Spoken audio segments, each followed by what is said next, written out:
my lord of the manor. Who is it there? The sheriff this morning, is it? No. No. So, we don't welcome the sheriff this morning. Mr. Steward, distinguished guests, ladies and gentlemen, and the 2 or 3 old ladies who just wandered in at the back thinking it's the over 60s club. And the beer and the biscuits are the raffle prizes this week. It's always, as always, it's a great pleasure to be here this morning as the dozener for Beacon Street Ward and also as your local pastor. This Baptist pastor is no good unless it's been immersed in water. And to be delivering this annual speech in the time-honoured tradition of the Bower. I notice another tradition seems to be creeping in. I don't think it was in the Statute of Winchester, but is it true that there now has to be someone from the Bacon family on the bench?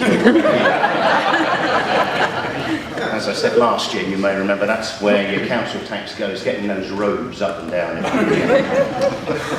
I hope you're looking forward to today, to the procession, to the fair in Beacon Park. I'm not really looking forward to the fair that much myself. I went on one of the rides last year and spent all my time feeling alternately elated and incredibly depressed. But I discovered it was an emotional roller coaster. As I got off, it looked like there was an animal sitting in front of me, and as I got off, it actually was a bipolar bear. Anyway, the mention of the Over 60s Club a few months ago reminds me I was walking down the corridor under here one day when they were meeting, and I overheard a small group of members chatting over their coffee. And the first one said, "My arms are now so weak, I can hardly hold my coffee." And another replied, "I know my cataracts are so bad, I can't even see my coffee. It's got to the stage where I can't hear anything anymore," someone else said, one of the hard of hearing ones. "I can't turn my head because of the arthritis in my neck," said the fourth, and all the others tried to nod in agreement. "My blood pressure pills make me dizzy," said another. And finally one elderly gent summed it up for the group. "I suppose that's the price we pay for getting old. Still, look on the bright side, at least we're all still driving." I then realised these are actually some of the armed men from the Beacon Street Ward in the city. I'm sure you're all familiar with the Beacon Street Ward. The bottom end, which is the posher end, which we'll come to in a moment, is the one that most people see around the cathedral and the park. But the top end of the ward is not quite so salubrious. It's actually getting a bit rougher up there these days. 2 of my armed men were attacked the other evening, and a group of young yobbos knocked them to the ground, covered them in chocolate, cherries and whipped cream. Life's really tough in the ghetto. And a bit further down, I noticed the Cathedral Lodge Hotel, used to be the Little Barrow, I think, is having a bit of a makeover and a refurbishment. It's not really my favourite establishment since the little contretemps I had there earlier in the year. There's a sign outside, you walk past this little A-board outside that says Sky in every room. And I thought, well, it's cheaper to book a couple of rooms in there to watch the football than to pay a Sky subscription. So I went in there, and the room I went into had no ceiling, there was no roof above it, and I went down to the reception and complained, and he said, "Well, it clearly says Sky in all rooms, I don't know what you're worried about." They did have some sports on though, so I went down to the bar where they were actually insect racing and betting on it. I put a small bet on some racing silkworms, but always ended up in a tie. But moving further down the street, you get to the really posh bit where the television stars live. At least that's where Michael Fabricant lives. His appearance on Have I Got News For You will no doubt go down in legend here in Lichfield. Strangely, he all seemed to be taking the Michael out of his hair while he was on the programme.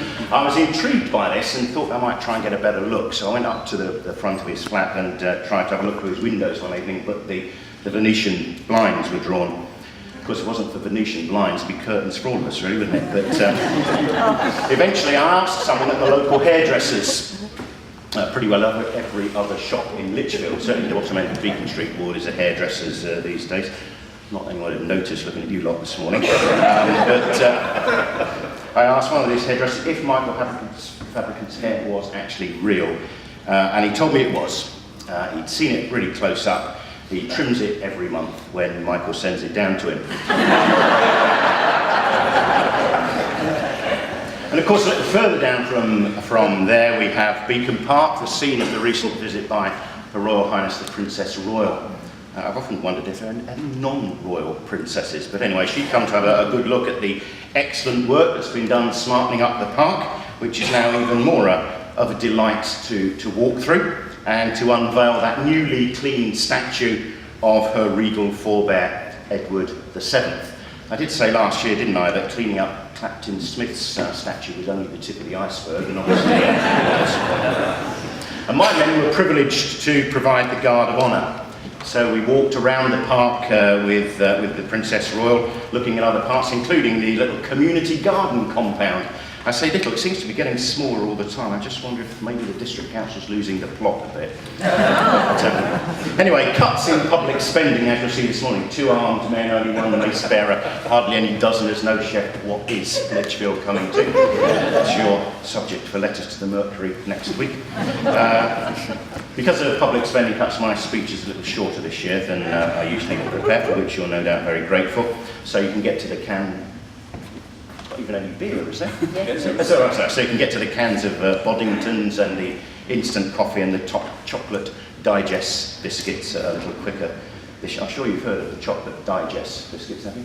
Chocolate digest biscuits are particularly good for constipation because it laxative. Think about that one. In the meantime, it only remains for me to say that I, Ian Hayter, present this role of armed men in my ward. I've inspected their many accoutrements and beg to report that all is in perfect working order.